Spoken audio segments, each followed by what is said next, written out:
IPL final के लिए आपकी फेवरेट टीम कौन सी है? Chennai super Kings, Gujarat Titans या फिर मुंबई इंडियंस? देखिए, आप जो भी टीम चूज करें वो आपका अपना निजी मसला है, लेकिन रॉबिन उथप्पा जो कि एक्स आरसीबी, एक्स केकेआर और एक्स चेन्नई सुपर किंग और एक्स टीम इंडिया के प्लेयर हैं, जब वो येलो जर्सी में चेन्नई सुपर किंग को सपोर्ट करते हुए नजर आए तो उनकी एक तस्वीर, उनके एक पोस्ट ने कांड करके रख दिया। हाँ, भयंकर वाला कांड हुआ है। मतलब चारों तरफ चर्चाएं जो हैं रॉबिन उथप्पा पर फोकस हुई है। दरअसल रॉबिन उथप्पा ने चेन्नई को सपोर्ट करते हुए चेन्नई की जर्सी में अपने बच्चे के साथ एक तस्वीर डाली और लिखा let's go Chennai super Kings और हैशटैग लिखा येलो लव। बस क्या था, केकेआर जहां पर रॉबिन उथप्पा ने 6 साल तक क्रिकेट खेली है, उनके फैंस को यह रास नहीं है। और एक फैन है जिन्होंने कमेंट कर दिया कि bro played 1-2 season with Chennai super king और वो उनको इस तरह से टूट कर सपोर्ट कर रहे हैं जैसे लग रहा पूरी आत्मा उन तोड़ ली है, जबकि हमने उन्हें कभी इस तरह से कोलकाता नाइट राइडर को सपोर्ट करते हुए नहीं देखा। अब बात जो थी वो बिल्कुल सही थी। केवल 1-2 सीजन रॉबिन उथप्पा ने इनके लिए खेला है, चेन्नई सुपर किंग के लिए, और केकेआर को इस तरह सपोर्ट नहीं कर रहे थे। लेकिन इसके बाद रॉबिन ने रिप्लाई कर दिया कि loyalty and respect is give and take my friend, और यहीं से कांड। अब ये जो लॉयल्टी एंड रिस्पेक्ट वाली बात है ये कई तरफ इशारे कर रही थी, क्योंकि रॉबिन उथप्पा ने साल 2014 से खेलना शुरू किया था। 14, 15, 16, 17, 18, 19 6 सीजन वो कोलकाता के लिए खेले थे। और 6 सीजन खेलने वाला खिलाड़ी अगर एक फ्रेंचाइज को सपोर्ट ना करने के पीछे रीजन दे रहा हो कि लॉयल्टी और रिस्पेक्ट जो है वो गिव एंड टेक वाली कहानी है, तो इसके कयास लगने पक्के थे। लोगों ने कयास लगाना शुरू किया कि क्या केकेआर की तरफ से रॉबिन उथप्पा के साथ गलत ट्रीटमेंट हुआ, क्या उनके साथ कुछ ऐसा हुआ जो असहज करने वाला था, परेशान करने वाला था, और चेन्नई में उन्हें रिस्पेक्ट मिल गई जिस वजह से वो चेन्नई का 2 सीजन में गुणगान कर रहे हैं जो वो वहां नहीं कर पाए।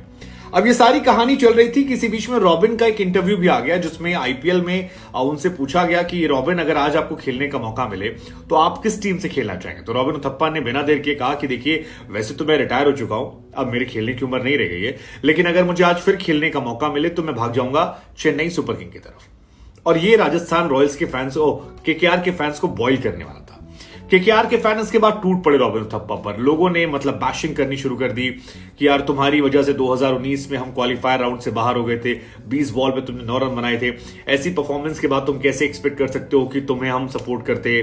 किसी ने कहा कि यार 6 सीजन खेलने के बाद तुम्हें नाम मिला, शोहरत मिली, इज्जत मिली, एक फ्रेंचाइज ने बैक किया, उसके बावजूद तुम ऐसा कर रहे हो, तुम्हारे कैरेक्टर को डिफाइन करता है, किस तरह के तुम इंसान हो जो ये कर रहे हो। फैंस और थे जो रॉबिन उथप्पा के स्टैट्स को लेकर बैठ गए, जहां पर रॉबिन ने लिखा था कि loyalty and respect is a give and take my friend. वहां पर उन्होंने दिखाना शुरू किया कि 2014 में जब वो थप्पा आए थे तब उन्होंने 650 रन मार दिए थे। वो सीजन एक था जब 44 का उनका एवरेज था, 138 का स्ट्राइक रेट था, लेकिन उसके बाद उनका ग्राफ गिरता चला गया और इसके बावजूद केकेआर ने सपोर्ट किया। मसलन जो डेटा है वो ये कहता है कि 2015 में उथप्पा ने 364 रन बनाए थे, हालांकि एवरेज 36 का था। 16 में 394 बनाए थे, 16 में 26 का एवरेज था। 17 में 388 बनाए थे, 30 का एवरेज था।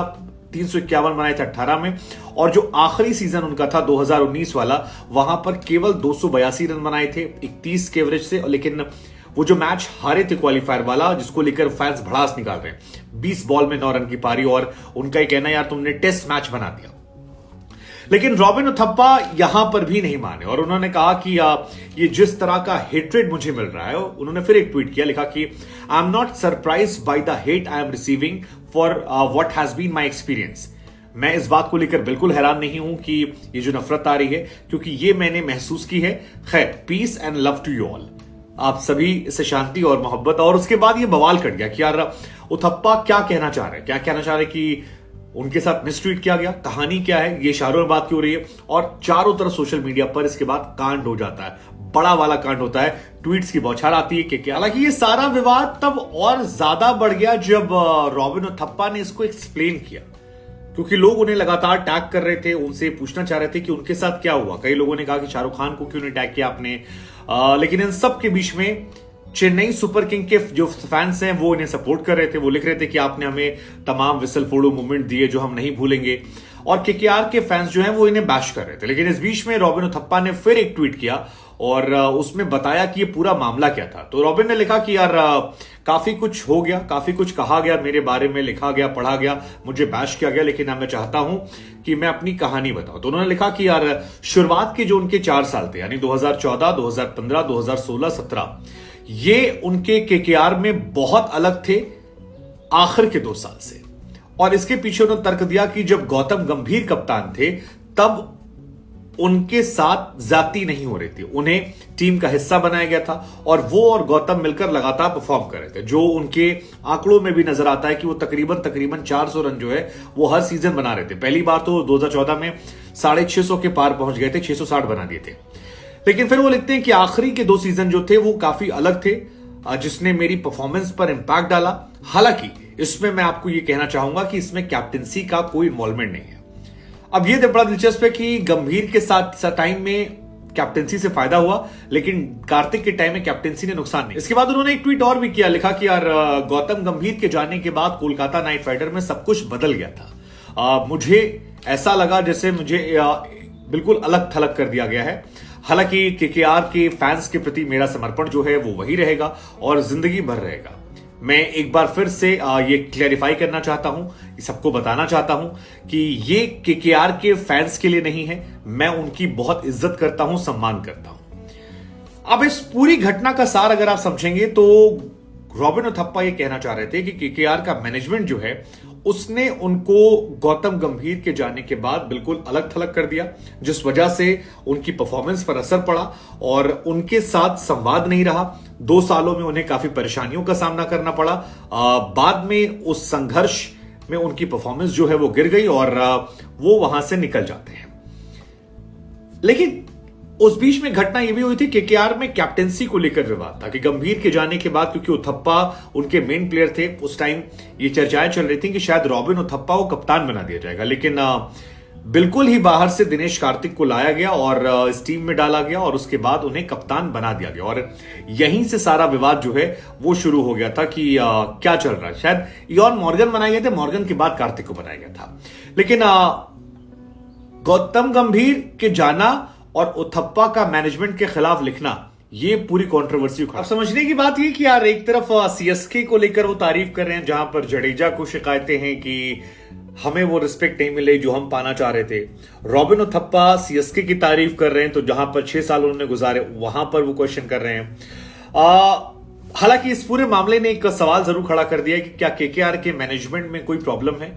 केकेआर के मैनेजमेंट को लेकर कई खिलाड़ियों ने शिकायत की, मसलन कुलदीप यादव को लेकर बार बार कहा गया उन्हें सही से हैंडल नहीं किया गया। कई बार वहां कहा जाता है कि वहां 2-3 खेमे हैं, एक खेमा है मालिक का, एक खेमा है कैप्टन का, एक खेमा है शाहरुख खान का, और ये सारे खेमे मिलकर आपस में लड़ते रहते हैं। केकेआर वैसे एक बहुत अच्छी टीम है, उनके पास प्लेयर बहुत अच्छे हैं, उनके पास सब कुछ है, लेकिन वो जीत नहीं रहे। और जब जीते थे 2014 में, तो ये रॉबिन उथप्पा जो है उस साल ऑरेंज कैप के होल्डर थे। तो उथप्पा को आप बिल्कुल डिक्लाइन कर दें कि इनकी कोई वैल्यू नहीं थी, ये तो नहीं हो सकता। हालांकि ये भी उतना ही सच है कि 2019 में इनकी परफॉर्मेंस जो थी वो बहुत ज्यादा गिर गई थी और उसके बाद टीमें बहुत प्रैक्टिकल होती हैं, आप परफॉर्म करते हैं आपको रखती हैं, नहीं तो फिर आपको रिलीज कर देती हैं, और 6 साल तक ये वहां रह गए थे। लेकिन क्या इस तरह से केकेआर को बैश करना ये सही है या फैंस का इन पर बैश करना सही है? खैर जो भी है, ये जो रिस्पेक्ट वाला विवाद है ये पहला नहीं है। इससे पहले जडेजा लगातार रिस्पेक्ट को लेकर थे, इस वक्त रॉबिन उथप्पा जो हैं वो यहां कर रहे हैं, लेकिन ये कंट्रोवर्सी थमने का नाम नहीं ले रही। हमें लगा हम आपसे पूछते हैं कि इस कहानी में आपको कौन है जो सही लग रहा है और कौन है जिसे लग रहा है यार ये